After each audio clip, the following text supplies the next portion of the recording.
Story number 1. The Microwave Alchemist. Our first genius comes from Reno, Nevada, 2021. Picture this.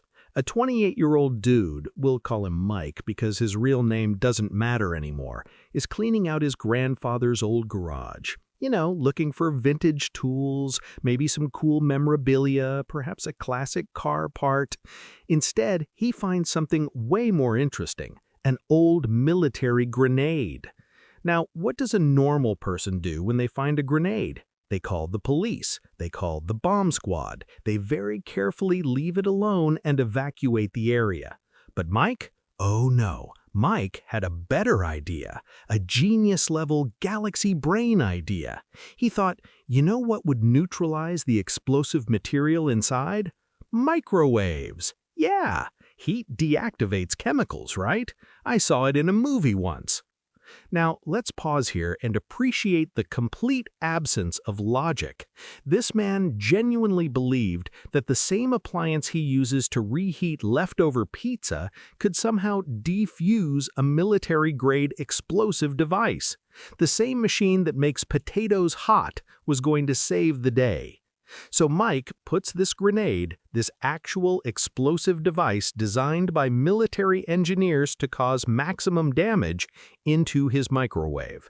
Sets it for, honestly, the time doesn't even matter. Could have been 30 seconds, could have been 5 minutes. The result was always going to be the same. He hits start. The microwave hums to life, the turntable starts rotating, and for about 15 seconds, Mike probably felt pretty smart. Look at me, diffusing a grenade. I'm basically a bomb technician. Then, physics remembered it had a job to do. The microwave radiation heated up the explosive material inside the grenade, the primer got hot enough to activate, and in a fraction of a second, Mike's kitchen turned into a very small, very violent demonstration of why you should never microwave explosives. The blast was so powerful, it destroyed not just the microwave, but took out the kitchen wall, shattered every window in the house, and created a crater in the floor. Neighbors 3 houses down heard it. One thought it was an earthquake. Another thought a car had crashed into a building. Here's the thing that gets me. Grenades come with warnings. They're literally designed to explode. There's no universe where heating up an explosive makes it safer. That's like trying to calm down an angry hornet by hitting it with a stick. The bomb squad arrived later and was absolutely baffled. One technician said, and I quote from the police report, "In 20 years, I've never seen anything this creative." And by creative, I mean catastrophically stupid. If you find a grenade, call professionals. Don't be a professional idiot. Microwaves are for food, not for trying to play bomb squad. And if your plan involves the phrase, "I saw it in a movie," maybe reconsider your entire approach to life. Story number 2. The Gator Wrestler. Next up, we're heading down to Louisiana, 2018. New Orleans Bayou party, hot summer night, plenty of alcohol flowing. You know how this is going to end just from that description, right? Our protagonist is a 24-year-old we'll call Jake. Jake and his buddies are having the time of their lives. Music, drinks, the whole 9 yards. They're partying on a dock that extends into the bayou, which is basically nature's way of saying, alligators live here. Now, Jake is several drinks past good judgment when someone spots a large alligator lurking near the dock. We're talking 8-9 feet of prehistoric predator, just vibing in the water, minding its own business, probably confused about why these weird hairless apes are making so much noise. And that's when someone, let's call him the enabler, says those fateful words, "Bro, I bet you won't wrestle that gator." Now, 99% of humanity, even when drunk, would respond with, "You're absolutely right, I won't because I enjoy having all my limbs attached." But Jake had been watching too much Steve Irwin and not enough Animal Planet safety warnings. "Hold my beer," Jake says, which should be the official tagline of every Darwin Award winner ever. Jake jumps off the dock into the murky bayou water. His friends are cheering. Someone's filming on their phone. Jake's swimming toward this apex predator like it's a friendly golden retriever. The alligator, who was just trying to have a peaceful evening, suddenly sees this drunk human splashing toward it. Now, alligators have survived 37 million years by being really, really good at one thing: eating stuff that comes into their territory. What happens next isn't pretty. The gator does what gators do. It grabs Jake in its jaws. The death roll starts. For those who don't know, that's when an alligator spins rapidly to disorient prey and tear off chunks. It's brutally efficient and absolutely terrifying. Jake's friends immediately stop cheering. Someone's screaming to call 911. Another person jumps in to try to help, but it's too late. Between the gator's attack and the murky bayou water filling his lungs, Jake doesn't make it. Here's the brutal truth. Alligators are not pets. They're not cuddly. They're not interested in wrestling matches. They're 200 pounds of muscle, teeth, and prehistoric hunting instinct. They can death roll a 200-pound deer. What chance does a drunk human have? The really sad part, the alligator was just being a gator. It didn't attack unprovoked. Jake literally jumped into its home and swam at it. That's like someone breaking into your house at 2 a.m. and being surprised when you defend yourself. Wildlife officials had to track down and remove the alligator afterward, even though it was just doing what millions of years of evolution programmed it to do: survive. When drunk, do not approach wildlife. Actually, when sober, also don't approach wildlife, and definitely don't wrestle apex predators that have remained unchanged for millions of years because they're already perfect killing machines. Peer pressure is not worth losing your life over. Your friends who dare you to do stupid stuff aren't real friends. Story number 3, The Brooklyn Blade Fool. Moving up to New York, 2015. Brooklyn, street performance scene. Our next winner is a 27-year-old aspiring entertainer, we'll call him Danny, who decides he wants to be a sword swallower. Now, let me explain something about sword swallowing. It's one of the most dangerous performance arts in existence. Professional sword swallowers train for years. They learn to control their gag reflex, they understand anatomy, they use specially designed blades with rounded tips, and even then, injuries are common. The Sword Swallowers Association International, yes, that's a real organization, reports that even trained professionals have a high injury rate. Perforated esophagus, internal bleeding, damage to the stomach lining. It's not a party trick you learn on YouTube. But Danny? Danny watched a couple of videos online and thought, how hard could it be? You just put the sword down your throat, right? Wrong. So wrong. Danny buys an actual sword, not a specialized performance prop, not a dulled blade, an actual decorative sword from some tourist shop. Sharp edges, pointed tip, the whole deal. He sets up on a street corner in Brooklyn, puts out a tip jar, and announces to the gathering crowd that he's about to perform death-defying sword swallowing. The death-defying part turned out to be more accurate than anyone expected. He tilts his head back, opens his mouth wide, and starts lowering this sword down his throat. For about 2 inches, it seems to be working. The crowd's gasping. Someone's filming. Danny's probably thinking, I'm gonna be famous. Then the sword hits resistance. Danny, not knowing proper technique, pushes hard. The blade punctures his esophagus, the tube that connects your mouth to your stomach. One of those things you really don't want to put holes in. Blood starts coming up. The crowd goes from impressed to horrified in seconds. Someone calls 911. Danny pulls the sword out, which actually makes everything worse because now the wound is open and bleeding more. He collapses on the street corner. Paramedics arrive within minutes, but the damage is catastrophic. Internal bleeding, punctured esophagus, blood filling his chest cavity. Despite emergency surgery, he doesn't make it through the night. The medical examiner's report was basically, yeah, he stabbed himself in the esophagus with a sword, exactly as dangerous as it sounds. Here's the thing that kills me, pun absolutely intended. There are classes for this, sword-swallowing schools, professional instructors, safety equipment. If Danny had spent even a few weeks researching properly, he'd have learned this requires months or years of training. Not everything is a DIY project. Some skills require professional training. Sword swallowing is one of them. Also, maybe don't practice potentially lethal performance arts on a public street corner for your first attempt. Just a thought. If your learning curve could literally end your life, perhaps reconsider the hobby. Story number 4. The dry ice disaster. Alright, this next one from Seattle, 2016, starts with good intentions and ends with a chemistry lesson nobody wanted.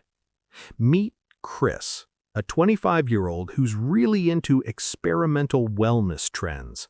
You know the type, tries every new health fad, follows influencers who sell detox teas, believes in biohacking.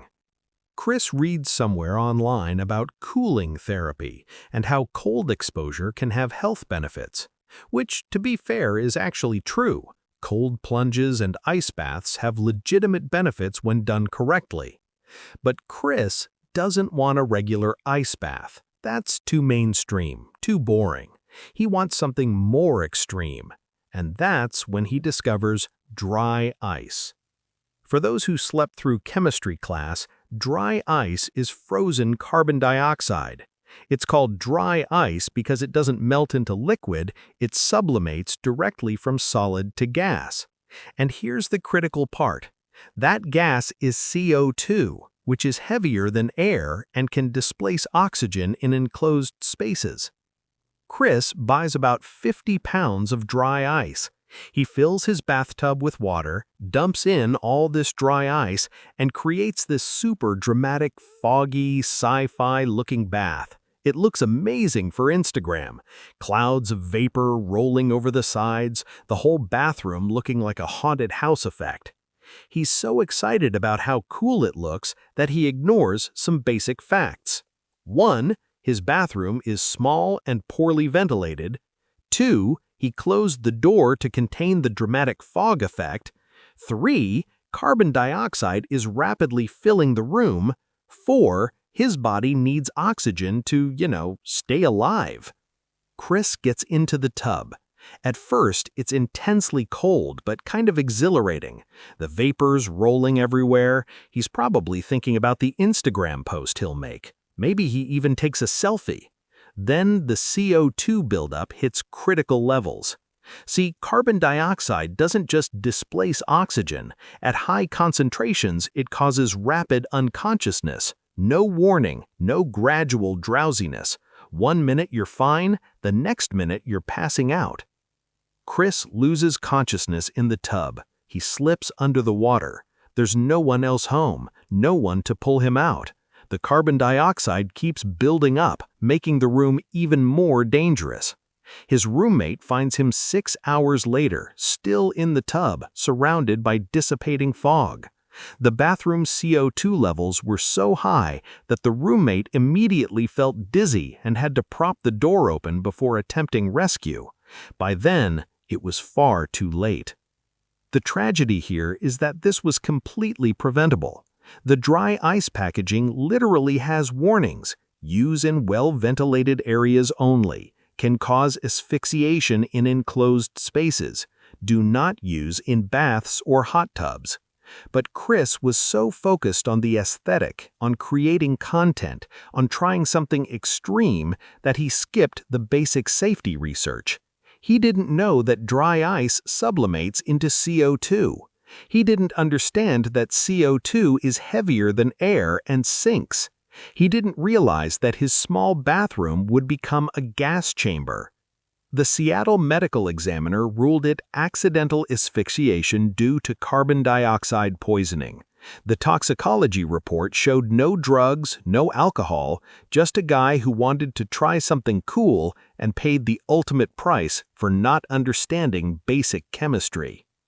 Read warning labels, all of them. Understand the science behind trendy health fads before trying them. "I saw it online" is not proper research. If something requires hazardous materials warnings, maybe reconsider using it in your bathtub. And always prioritize ventilation when dealing with any chemical that produces gas. Story number 5. The Flaming Shot Finale. Last but definitely not least, we're heading to Chicago 2018 for a tale as old as time. Drunk people and fire never mix well. Marcus, age 26, is out celebrating his birthday with friends at a downtown Chicago bar. They're having a great time, multiple rounds deep, getting progressively more intoxicated and making progressively worse decisions. Someone orders a round of flaming shots. For those who somehow don't know, these are shots of high-proof alcohol, usually 151 proof rum or Everclear, that bartenders light on fire for dramatic effect before you drink them. Now, the proper procedure is simple. Let the bartender light it, blow it out immediately, wait for the glass to cool, then drink. The fire is purely aesthetic. You're not supposed to actually drink fire. But Marcus, several drinks past good judgment and encouraged by his equally drunk friends, decides to try drinking it while it's still on fire. Because why not, right? What could possibly go wrong with drinking literal flames? Marcus picks up the shot glass. The blue flames are dancing on top of the 151 proof alcohol. He tilts his head back and pours it into his mouth while it's actively burning. What happens next is pure physics and chemistry having a very aggressive conversation. The burning alcohol immediately ignites the inside of Marcus's mouth. The fire doesn't go out. Instead, it finds the alcohol vapors from his previous drinks on his breath and traces them back like a fuse. His lips catch fire. The flames travel up to his nose. The alcohol has splashed on his face, and that catches too. But the worst part is that some of the burning liquid went down his throat. His esophagus and the back of his throat start burning from the inside. The pain is immediate and excruciating. Marcus starts screaming and flailing. Friends throw water on him, which helps the external flames but does nothing for the internal burning. Someone finally has the sense to call 911. The bartender is frantically getting ice and wet towels. The ambulance arrives. Marcus has second and third degree burns on his face, lips, inside his mouth, and his throat. The internal damage is catastrophic. His airway is swelling shut from the burns. Paramedics have to intubate him on the scene just so he can breathe. He's rushed to the hospital's burn unit. Over the next 12 hours, despite aggressive treatment, the swelling and damage to his airway and throat proved too severe. Combined with smoke inhalation and the toxic effects of burning alcohol fumes, his body just can't recover. The medical report lists cause as severe internal and external burns consistent with ignition of high-proof alcohol in and around the oral cavity. The bartender who served the shot was traumatized. She'd made hundreds of flaming shots before and always emphasized, "Blow it out first." She told police she clearly instructed the group, but Marcus wasn't listening. Security footage showed friends actively encouraging him to just go for it and don't be scared. They were cheering right up until the moment everything went horribly wrong. Flaming shots are for show, not for drinking while lit. The fire needs to be extinguished first, period. If you're too drunk to remember basic safety procedures, you're too drunk to be playing with fire. And friends who encourage dangerous behavior aren't friends, they're accomplices to your potential demise. Also, maybe don't combine alcohol and fire in general. Just a wild thought.